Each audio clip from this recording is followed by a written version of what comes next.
All right, it is 5:30, so we are going to go ahead and start. It is July 12th for our regular business meeting of Vancouver School Board. We are going to go ahead and call this meeting to order. I forgot to do the gavel. Does that make it official? So I hope everybody's having a good summer so far. Welcome to our board meeting. It's good to have several of us in person. We are live streaming as well, so I know we have some people attending virtually. And it does look like that only 2 of us are here in person, but we do have several board members who are virtual, which we will get to when we do our roll call. But before we begin, I did want to share a few thoughts and reminders. As this is a business meeting, we do expect those in attendance to conduct themselves in a respectful way. Interruptions can make it difficult for us to stay engaged and focus on the business at hand, and can be distracting to others. So we would ask that you not interrupt the meeting, but if there is an immediate need that you have, such as an audio concern or question, you can move to the back and let one of our staff members know. Also, as a reminder, there is a designated space for any video recording or media. We do want our boardroom to be a welcoming, safe space for all and any of our community members and guests. We want anyone who attends our meetings or anyone who addresses the board during the meetings to feel that they can do so no matter who else is in attendance. That is the reason why we have asked in the past for our audience to refrain from clapping, cheering, or commenting while others give public comment, whether you are in support or against. We recognize that there are diverse beliefs and feelings across our stakeholders in our district, but one thing that we do have in common is that we all want to do what is best for our children, and we are here today to work towards their future. With that being said, we will get started with our business meeting and items on our agenda. So first up, we have roll call. Director Zavala. Here. And then virtually we have Director Sproul. Here. And we also have Director Decker. Here. And then Director Smith is actually not in attendance tonight. She is traveling with her family, but we do have 4 of us here, and that is quorum. So we can go ahead and proceed with our meeting. So the first on our agenda is our superintendent report. I'll turn it over to Dr. Snell. Thank you, Director Barros. I have a relatively short presentation tonight. I'll get to it here. So obviously we are in summer, so we do not have schools in session right now, although we do have a lot of programming going on for students and a lot of summer work taking place. And so captured just a couple of images from some of our staff this week. One is at Columbia River High School and the other is at Harney Elementary, some construction that we have going on. July typically is a time where we try to gather ourselves and get prepared for the upcoming school year, and August is a busy month. As you know, we have a school board retreat on August 9th, and August is also the time that we bring forward the 22-23 budget for your consideration and a public hearing. We also engage a lot of our staff in professional learning opportunities. And we will be monitoring any Department of Health concerns again regarding COVID and any impacts. As of right now, we are still at the same place that we ended the school year, where masks are optional, and we're still trying to implement our mitigation strategies. And we are still tracking cases over the summer, although the volume is much less when we don't have 20,000 plus students in session. And then August 30th is our first day of school. So Labor Day falls a little differently. Sometimes we start after, and lately we've been starting the week before. And so I believe that's a Tuesday. We'll get going, and then the following week we'll have another 4-day week, and it'll be here sooner than later. So we're glad to have this meeting today, and glad for everyone that's joining us virtually and in person. And that is the superintendent report, unless there are any other questions. Perfect.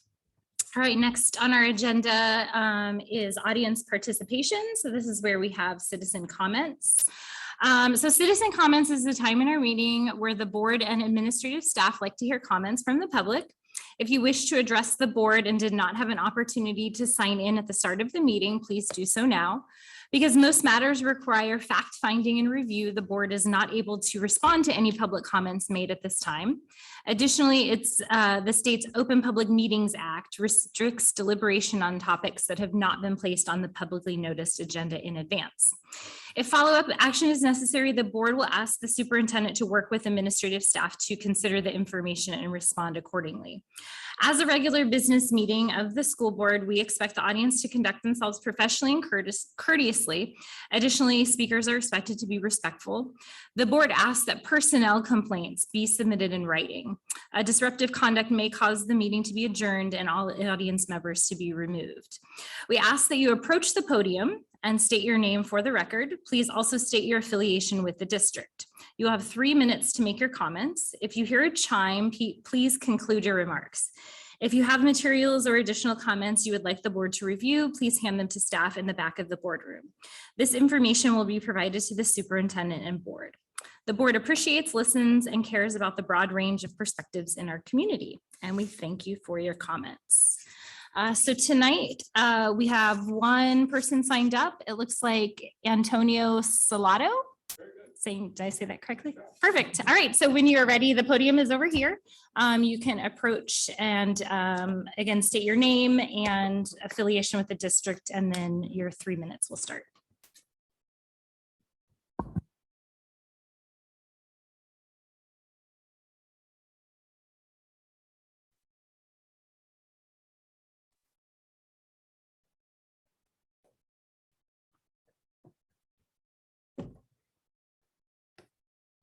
My name is Antonio Salato. I'm affiliated with the school district by having 3 kids in your school district and attending schools. The state in this school system has put the cart before the horse. Article 9 of the Washington State Constitution states, Section 1 preamble, it is the paramount duty of the state to make ample provision for the education of all children residing within its borders without distinction or preference on account of race, color, caste, or sex. Paramount duty is to provide for the education of all children residing within its borders. That's the horse, in case some don't understand the idiom. Without distinction or preference of race, color, caste, or sex, that means ignore those things. Don't focus on those. They should not be considered. That's the cart.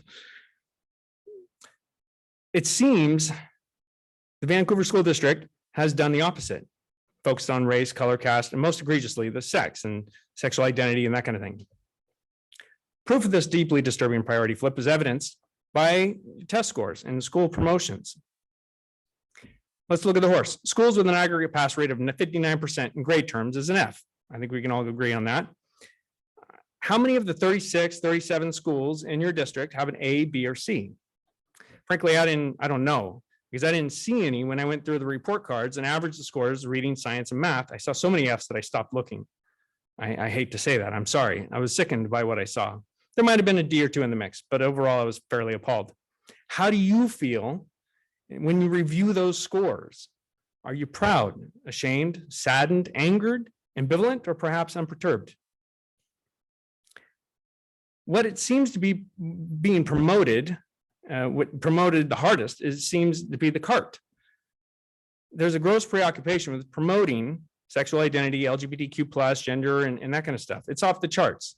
It's like it's as if the district has bonuses for counselors and staff that outdo one another in some intramural competition. I don't know. Let's look at the numbers. 3.4% to 5.4%. So we say roughly 5% of the US population is considered LGBTQ. All up together, that leaves approximately 95% of the US population, male, female, heterosexual, whatever. If your schools promoted all this stuff in proportion to the population, then 171 days out of the 180 school days would be spent promoting hetero, male, and female, and 9 out of 180 days promoting the LGBTQ plus. But what has happened is 0 days out of 180 are used to promote, takes pride in male, female, hetero, and 180 days out of 180 days was used to promote LGBTQ plus, at least in one school, I know for sure. And now I'm talking about public announcements, posters in cafeterias, display cases, you name it. 2 months dedicated.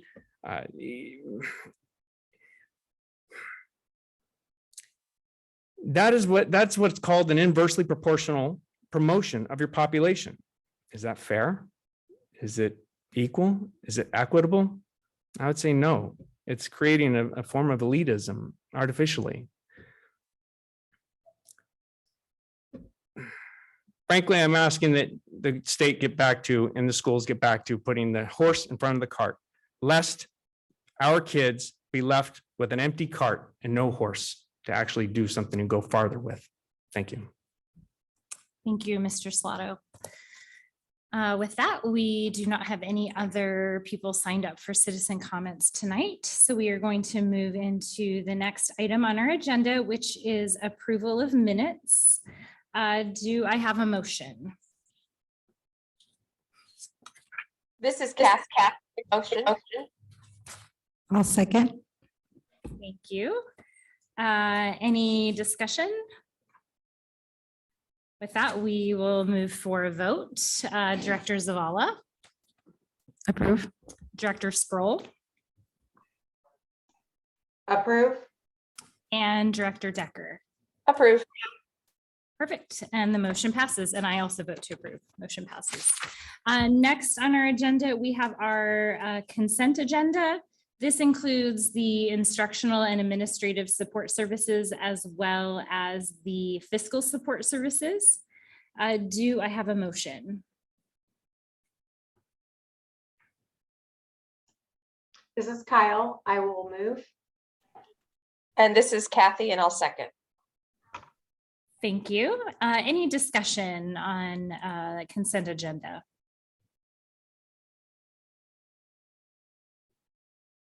All right, with that, we will move to a vote. Director Zavala, Approve.